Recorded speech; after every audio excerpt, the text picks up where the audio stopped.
தன்னை துணை முதல்வர் ஆக்கவில்லை என தந்தை ஸ்டாலின் மீது கோபத்தில் இருக்கிறாராம் வாரிசு அமைச்சர். எப்படி ஆக்குவார்? அரசியல் முதிர்ச்சியின்றி தான் தோன்றித்தனமாக செயல்படும் உதயநிதிக்கு துணை முதல்வர் பதவி ஒரு கேடா என கொந்தளிக்கிறார்கள் மதுரை உடன்பிறப்புகள். மதுரை உடன்பிறப்புகளை உதயநிதி கட்டுப்பேற்றிய கதையை விவரிக்கிறது இந்த செய்தி தொகுப்பு. திமுகவை அழித்து ஒழிக்க அவதாரம் எடுத்திருக்கும் வாரிசு அமைச்சர் அமைதியாக உட்கார்ந்து அலங்காநல்லூர் ஜல்லிக்கட்டை ரசித்துக் கொண்டிருந்த அமைச்சர் மூர்த்தியை எழுப்பிவிட்டு அமைச்சரின் இடத்தில் நடிகரை அமர வைத்த காட்சிதான் இது. உதயநிதியின் இந்த செயலை மதுரை திமுக உடன்பிறப்புகள் கொஞ்சமும் ரசிக்கவில்லை. மூர்த்தி தமிழக அமைச்சரவையில் இருக்கும் முக்கியமான அமைச்சர். பத்திர பதிவுத்துறை எனும் முக்கிய துறையை கையில் வைத்திருப்பவர். அவரை விட நடிகர் அருண் விஜய் முக்கியமானவரா? நல்ல வேளையாக தனக்கு பின்னால் நின்று கொண்டிருந்த இயக்குனர் ஏஎல் விஜயை உதயநிதி கவனிக்கவில்லை. கவனித்திருந்தால் அமைச்சர் அனிதா ராதாகிருஷ்ணனின் நாற்காலியும் பறிபோயிருக்கும்.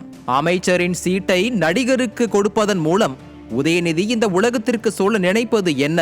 சுயமரியாதையை சொல்லித்தந்த திராவிட கருத்தியலை புதைத்துவிட்டு சினிமாக்காரர்களை வைத்து சீன் போடும் கட்சிதான் திமுக என சொல்ல நினைக்கிறாரா? உதயநிதி சொல்லாவிட்டாலும் அதுதான் உண்மை.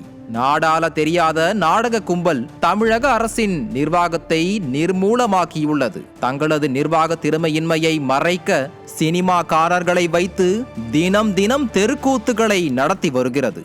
அந்த வகையில் தென் மாவட்டங்களில் வெள்ளம் வந்த போது மீட்பு பணிகள் நடைபெறாததால் பொதுமக்கள் பெரும் துன்பத்திற்கு ஆளாகிய போது இயக்குனர் மாரி செல்வராஜை வைத்து மீட்பு பணிகள் வேகமாக நடப்பது போல நாடகம் போட்டார் உதயநிதி.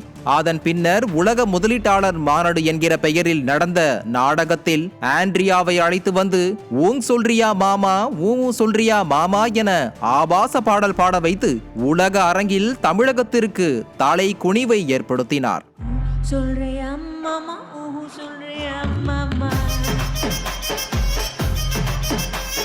இப்போது ஜல்லிக்கட்டில் சம்பந்தமே இல்லாமல் அருண் விஜய்க்கு அமைச்சரின் நாற்காலியை கொடுத்து சீன் போடுகிறார்கள். ஸ்டாலினும் உதயநிதியும் ஒன்றை நன்றாக புரிந்து கொள்ள வேண்டும். சினிமா பிரபலங்களை வைத்து விளம்பரம் செய்வதால் மக்களின் மனங்களை வென்றுவிட முடியாது.